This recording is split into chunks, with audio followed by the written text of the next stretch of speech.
Welcome to Richpeace CAD software online lessons. Today is teach you CAD data label. Further, click the view menu. Choose CAD data label. Click in black.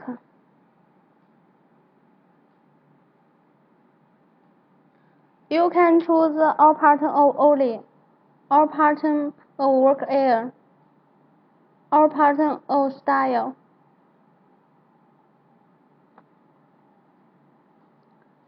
If you want to delete these labels, hold down Shift and click in black.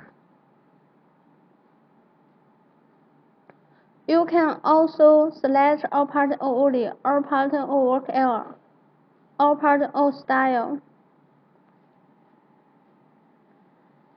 You can click the label to move it.